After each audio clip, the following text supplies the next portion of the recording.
사랑하는 성도 여러분, 오늘 우리는 주님 안에서 참된 평안과 소망을 나누는 귀한 시간으로 여러분을 초대합니다. 세상은 하루가 다르게 혼란스러워지고 우리의 마음을 불안하게 만드는 소식들로 가득합니다. 하지만 성경은 우리에게 이 모든 것이 마지막 때의 징조이며 두려움이 아닌 소망의 이유가 된다고 말씀합니다. 오늘 이 말씀을 듣기 전 잠시 시간을 내어 구독과 좋아요를 눌러주시면 더 많은 영혼에게 하나님의 귀한 메시지가 전달되는 통로가 될 수 있습니다. 여러분의 작은 섬김이 복음의 빛을 넓히는 데 큰 힘이 됩니다. 참여해주시는 모든 분들께 하나님의 축복이 함께하기를 기도합니다. 우리는 예수 안에서의 승리라는 주제로 성경 예언의 깊은 바다를 항해해보고자 합니다. 혹자는 세상이 무너져 내리는 듯한 절망감 속에서 승리라는 단어가 너무 멀게 느껴진다고 말할지도 모릅니다. 온 세상이 혼돈에 빠지고 모든 것이 제자리를 잃어가는 것처럼 보일 때 우리는 뱃속 깊은 곳에서부터 차오르는 불안감을 느끼기 쉽습니다. 내일은 어떻게 될까? 나의 미래는, 우리 가족의 미래는 어떻게 될까 하는 걱정이 앞섭니다. 하지만 바로 그렇기 때문에 우리는 성경의 예언을 공부해야 합니다. 예언 연구는 단순히 미래를 점치는 행위가 아닙니다. 그것은 혼란 속에서 질서를 발견하고 절망 속에서 희망을 붙잡으며 역사의 주관자이신 하나님의 신실하심을 다시 한번 확인하는 믿음의 여정입니다. 우리 한국인들은 과거 전쟁의 폐허와 혹독한 가난 속에서도 믿음으로 일어섰던 역사를 가지고 있습니다. 지금 우리가 겪는 혼란 역시 그 시절처럼 믿음의 눈으로 바라볼 때 비로소 그 안에 담긴 하나님의 계획을 발견할 수 있습니다. 성경 예언은 바로 그 믿음의 눈을 뜨게 해주는 하나님의 특별한 선물입니다. 우리가 살고 있는 이 시대는 전례 없는 변화의 시기입니다. 인공지능, 트랜스휴머니즘과 같은 주제들은 더 이상 공상 과학 영화 속 이야기가 아닙니다. 바로 우리 현실의 일부가 되었습니다. 얼마 전 호텔 예약을 위해 인공지능 상담원과 대화했던 경험을 떠올려 봅니다. 처음에는 신기했지만 곧이어 기계와 대화하고 있다는 사실에 섬뜩한 기분이 들었습니다. 심지어 인공지능 기술을 이용하면 러시아어를 한마디도 못하는 사람의 목소리로 유창하게 러시아어 연설을 만들어낼 수도 있습니다. 이러한 기술의 발전은 예언적 관점에서 매우 중요한 의미를 가집니다. 요한계시록에 등장하는 짐승의 우상이 말을 하는 장면을 기억하십니까? 과거에는 상상조차 할 수 없었던 이 말씀이 인공지능 기술이 지배하는 오늘날에는 너무나 현실적으로 다가옵니다. 전 세계를 뒤덮은 인공위성과 모든 것을 연결하는 통신망, 그리고 인공지능의 결합은 성경이 수천 년 전부터 예언해온 거대한 적그리스도 시스템의 등장을 가능하게 하고 있습니다. 기술은 이미 준비되었습니다.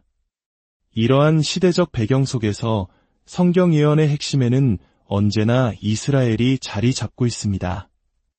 오늘날 세상의 많은 언론과 사람들은 이스라엘을 비난하고 그들의 정당성을 의심합니다. 하지만 우리는 성경을 통해 하나님께서 이스라엘을 향한 특별한 계획을 가지고 계심을 압니다. 성경은 마지막 때에 이스라엘을 중심으로 거대한 전쟁, 즉 곡과 마곡 전쟁이 일어날 것을 예언합니다. 오늘날 러시아와 그 주변국들의 움직임을 보면 에스겔 38장에 기록된 이 예언이 성큼 다가왔음을 직감하게 됩니다. 또한 성경은 마지막 7년 대환난의 목적 중 하나가 바로 이스라엘 백성을 그들의 메시아이신 예수님께로 돌이키는 것이라고 분명히 말씀합니다. 2000년 전 자신들이 거부했던 예수 그리스도를 구주로 영접하게 하기 위한 하나님의 뜨거운 사랑의 계획이 그 안에 담겨 있는 것입니다. 그렇다면 이 무서운 환난의 때에 교회와 성도들은 어떻게 되는 것일까요? 바로 여기서 우리는 휴거라는 가슴 벅찬 소망을 발견합니다. 어떤 이들은 교회가 환난의 일부를 통과해야 한다고 주장하기도 합니다. 하지만 사도 바울을 비롯한 신약의 저자들은 한결같이 성도들에게 위로의 메시지를 전했습니다. 걱정하지 말라, 두려워하지 말라, 우리는 하나님의 진노를 위해 택함받은 자들이 아니다. 주님께서 오시면 우리는 순식간에 변화되어 공중에서 주님을 맞이하게 될 것이라는 약속, 이것이 바로 우리를 향한 하나님의 변치 않는 약속입니다. 데살로니가후서에 등장하는 막는 자, 즉 불법의 세력이 마음대로 활동하지 못하도록 막고 있는 존재는 바로 교회 안에 내주하시는 성령님이십니다. 교회가 이 땅에서 들림받는 순간 이 세상의 죄악을 억제하던 힘이 사라지고 적그리스도의 시대가 본격적으로 시작되는 것입니다. 이것이 바로 성경이 일관되게 가르치는 시대적 순서입니다. 마지막 때가 가까워질수록 하나님께서는 이전에는 감추어져 있던 영적인 실체들을 드러내시는 것 같습니다. 창세기 6장에 등장했던 타락한 천사들의 후손, 네피림에 대한 연구는 고고학적, 유전학적 증거들을 통해 새로운 국면을 맞이하고 있습니다. 또한 수백 년간 미스터리로 남아있던 토리노의 수위에 새겨진 형상이 어떻게 만들어졌는지에 대한 놀라운 비밀이 밝혀지고 있습니다.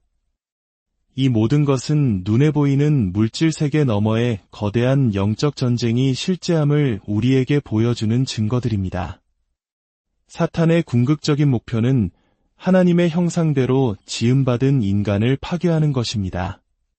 창세기 시대에는 네피림을 통해 인류의 혈통을 더럽히려 했고, 오늘날에는 인공지능과 트랜스휴머니즘이라는 새로운 기술을 통해 동일한 목표를 추구하고 있습니다.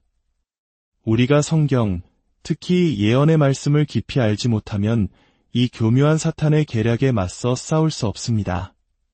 사랑하는 성도 여러분, 이 모든 이야기는 단순한 지적 호기심을 채우기 위함이 아닙니다.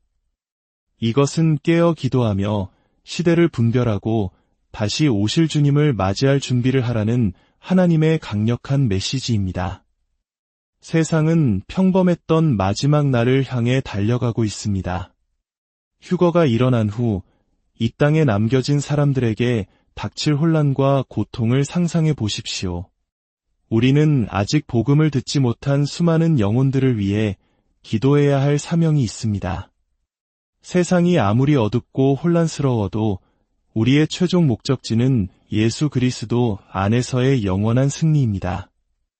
우리의 구원은 가까이 왔습니다. 눈을 들어 주님을 바라보십시오. 그분께서 곧 오십니다. 이 말씀을 듣는 모든 분들의 삶과 가정 위에 우리 주 예수 그리스도의 은혜와 하나님의 사랑, 그리고 성령님의 교통하심이 늘 함께 하시기를 간절히 축원합니다. 아멘.